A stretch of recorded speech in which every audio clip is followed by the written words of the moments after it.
दोस्तों नमस्ते। आज की एक और नई घटना। सुबह मैं एयरपोर्ट पे गया था, टर्मिनल 3 पे। टर्मिनल 3 के ओवर के पार्किंग में मैं खड़ा था। प्राइम की ड्यूटी आ गई थी मेरी।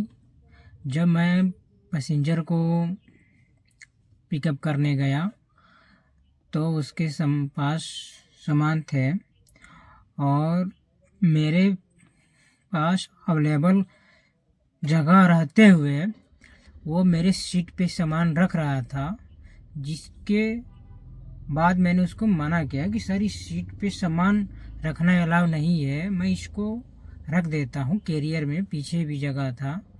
लेकिन वो कह रहा है कि नहीं, सामान मेरा सीट पे ही रहेगा। तो भाई वो कस्टमर बहुत बदतमीजी से पेश कर रहा था और वह बहस करने लगा मेरे से। कह रहे कि तू लेकर ही जाएगा। मतलब बहुत उसे बहस होने के बाद वो मेरे साथ ज़बरदस्ती करने लगा कि गाड़ी जाने नहीं दूंगा, तू ही लेकर जाएगा। भाई ऐसे कस्टमर को, पहले तो आप कस्टमर को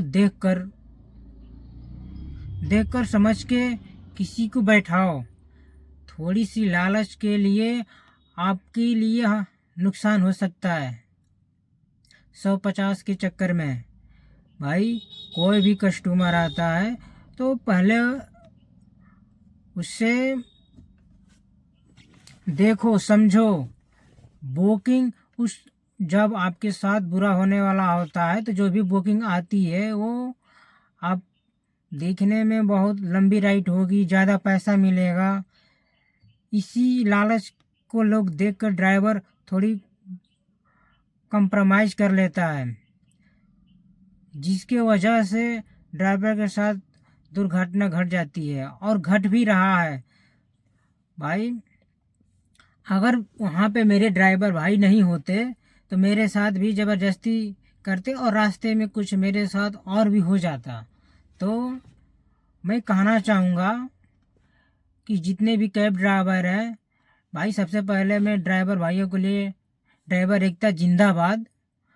भाई इसी तरह से जितने भी कैब ड्राइवर है एकता बना के रखे, ताकि किसी भी ड्राइवर को अगर कोई कल मुसीबत आती है तो ड्राइवर एक दूसरे ड्राइवर को मदद कर सके। ये जिस तरह से आज मेरे साथ हुआ, अगर ड्राइवर नहीं होते तो फिर वो ज़बरदस्ती करता और वो मैं लेकर जाता, फिर रास्ते में मेरे साथ पैसे देते ना देते और भी घटना घट जाती। तो भाई सबसे पहले किसी भी पैसेंजर को आप देखकर समझ के बैठा। अगर नहीं लग रहा है तो कैंसिल मार के निकल जाओ। आप बुकिंग उठाने से पहले सोच समझ लो, आदमी को भी देख लो, भाप लो, तब आदमी को ले जाओ। और रात में तो बिल्कुल मतलब इस तरह से आंख बंद करके भाई कोई भी बुकिंग मत उठा लो, सोच समझ के उठाओ। भाई हम इन कैब वालों के ही साथ क्यों होता है? कैब वालों के क्या समझते हैं कि हम सर आदि मानव हैं? भाई गाली आती है मुँह से, लेकिन सोशल मीडिया पे बोल रहा हूँ, जिसकी वजह से ठीक है दोस्तों, सभी कैब वालों आप सोच के समझ के किसी भी पैसेंजर को बुकिंग उठाओ।